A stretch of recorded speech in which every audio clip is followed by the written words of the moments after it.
Good evening. So आजचा blog मी संध्याकाळी चालू केला आहे. आता वाजता आहे 7:30 आणि आजचा आमचा डिनरचा प्लॅन असा ठरला आहे की आम्ही आज बाहेर जाऊ डिनरला. अचानक ठरला, आधी काय असं डिसाइडेड नव्हता. सो मी आजचाच ब्लॉग उद्या पण कंटिन्यू करेल. आणि आता मी मस्त अशी रेडी झाली आहे.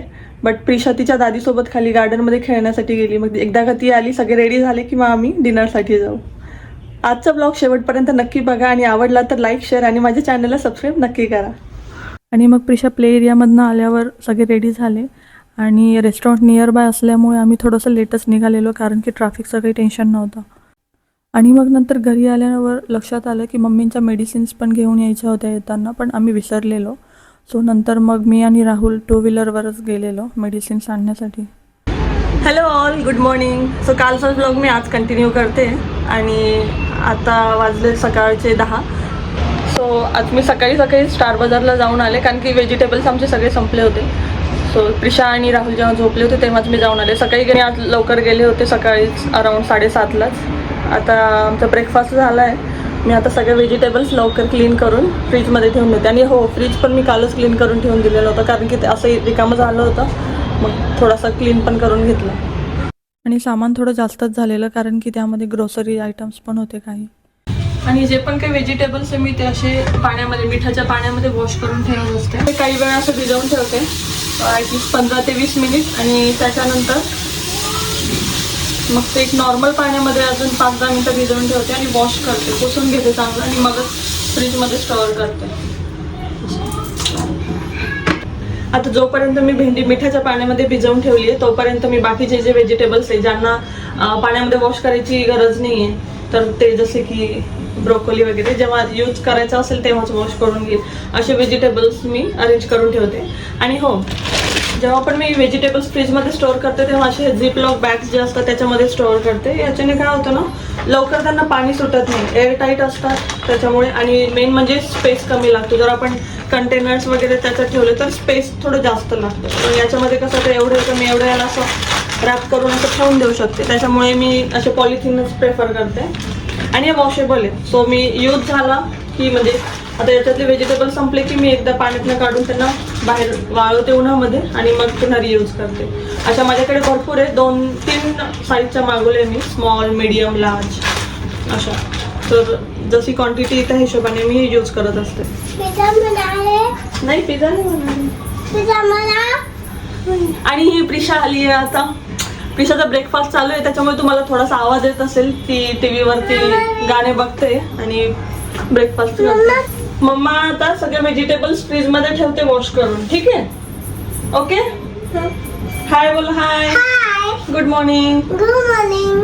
ऍक्च्युली प्रिशाची तब्येत ठीक नाहीये, थोडीशी तिला सर्दी आणि कफ आहे. हा बेटा, बस समजलं त्यांना की तुला सर्दी झाली तुझ्या नोजमध्ये. आणि लिंबू पण मी अशा प्रकारे स्टोअर करून ठेवत असते. म्हणजे असं पॉलिथिन असते आणि पॉलिथिनच्या आतमध्ये असा एक सॉफ्ट कपडा असतो, त्याच्यामध्ये लिंबू रॅप करून ठेवते, म्हणजे खूप जास्त दिवस टिकतात. तेव्हा आम्ही जळगावला जातो तेव्हा तिथून जास्त घेऊन येत असतो लिंबू. स्वस्त भेटतात लिंबू त्यामुळे, जेव्हा सीझन असतं तेव्हा तर आम्ही तिथूनच घेऊन येत असतो मोस्ट ऑफ द टाइम.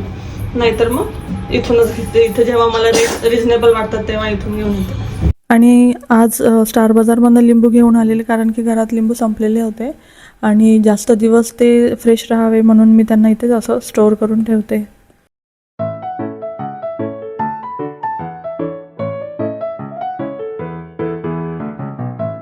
आणि अधूनमधून प्रिशा पण येत होती किचनमध्ये, कारण की मी जेव्हा पण काही किचनमध्ये काम करत असते तर तेव्हा ती येऊन चेक करत असते की मी काय करते.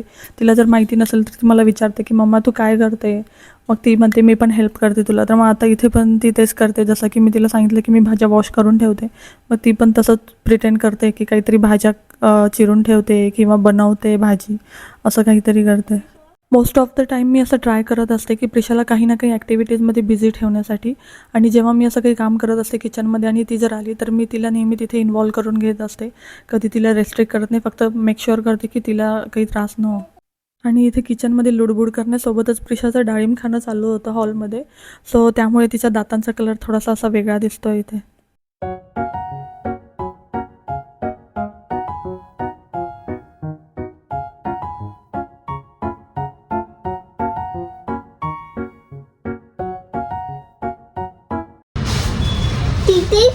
दिख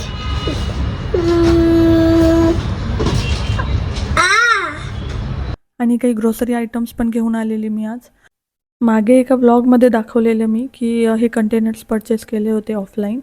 सो यांची जी कॅपॅसिटी आहे ती पण चांगली आहे. जवळजवळ 2 ते 2.5 किलोची कॅपॅसिटी असेल यांची. आणि जसं की मी म्हटलेले की माझे जे पॅन्ट्री सेक्शन्स आहेत ते कस्टमाइज करून घेतलेले आहेत मी. सो त्याच्यामध्ये पण हे कंटेनर्स व्यवस्थित फिट बसतात. आणि आधीचे जे होते माझे स्क्वेअर कंटेनर्स त्यांच्या कंपॅरिझनमध्ये हे कंटेनर्स जास्त बसतात त्या पॅन्ट्री सेक्शनमध्ये. सगळं आवरून झाल्यानंतर मी लंच बनवलं. सो आज लंचमध्ये ब्रोकोली आणि कॉर्नचे पराठे बनवलेले. आधी कसं व्हायचं ना, मी ब्रोकोली जेव्हा घेऊन यायची आणि ती जर फ्रीजमध्ये ठेवली तर ती फ्रीजमध्येच राहून जायची आणि येल्लोईश होऊन जायची. मग ते त्याच्यामुळे मी आज ठरवलं की आज जर घेऊन आले तर आजच बनवून घेते. आणि मग लंच झाल्यावर मी इथे तूप बनवते आहे. आणि मी याआधी जेव्हा पण तूप बनवले तेव्हा माझी सेम टेक्निक नसते. कारण की माझे मदर इन लॉ जे आहेत तर त्या मी जे आत्ता बनवते या पद्धतीने बनवतात. आणि माझी मम्मी जी आहे ती मिक्सरमध्ये बनवते डिरेक्टली. आणि मी जे मला स्टार्टिंगला हे दोन्ही टेक्निक जमायचे नाही. सो मी डिरेक्टली जे इलेक्ट्रिक हँड बीटर असतं त्याने बनवून घ्यायचे. पण आता मला ही जी टेक्निक आहे ही पण यूज टू होते आणि याने पण मला आता इझिली होतं आहे. आणि जे मिक्सरचं आहे त्याने पण मी करते कधी पण त्याने खूप जास्त म्हणजे भांडे भरून जातात. त्याच्यामुळे मी ती most of the time avoid करते. आणि तूप बनवताना जे पण काही ताक तयार होतं तर ते ताक मी असं झाडांना टाकत असते. ॲक्च्युली आमच्याकडे आधी एक ताई होत्या तर त्यांनी मला सांगितलेली ही टेक्निक. याने झाड खूप चांगले वाढतात. त्यामुळे मी हीच फॉलो करते. स्पेशली कढीपत्त्याचा जो झाड असतो त्याच्यासाठी फॉलो केले जाते. पण हळूहळू मी सगळ्याच झाडांवरती ट्राय करून पाहिलं आणि मला त्याचे पॉझिटिव्ह इफेक्ट्स दिसले. तर जेव्हा पण मी असं काही हे बनवते तर तेव्हा त्याचं जे ताक असतं ते झाडांमध्येच टाकते. तुम्ही पण ही टेक्निक नक्की ट्राय करून बघा आणि मला कमेंट सेक्शनमध्ये नक्कीच सांगा जर ही टेक्निक तुमच्यासाठी पण वर्क झाली तर. आणि आता वाजले संध्याकाळचे 6:30 आणि आता मी आणि प्रिशा गार्डनमध्ये जातो आहे खाली. ते सोसायटीचं गार्डन आहे तर तिथे रोज प्रिशा जात असते प्ले एरियामध्ये. प्रिशा तू तुझे टॉयज घेतले का? ओके. प्रिशाचं फिक्स असतं काही स्पेसिफिक टॉयज आहे ते घेते रोज वेगळे टॉयज.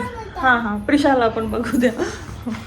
रोज वेगळे टॉयज घेते काही आणि मग ते घेऊन खाली खेळत असते. भले ते खाली गेल्यावर खेळो पण सोबत नक्की घेऊन चालते. नो.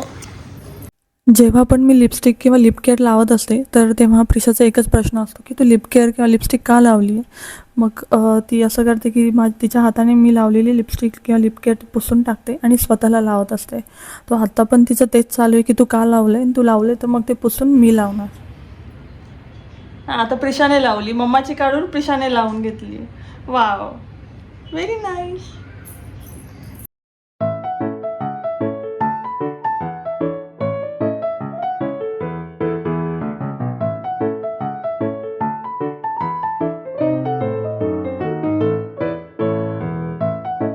आज आमचा पावभाजीचा मेनू डिसाइडेड होता.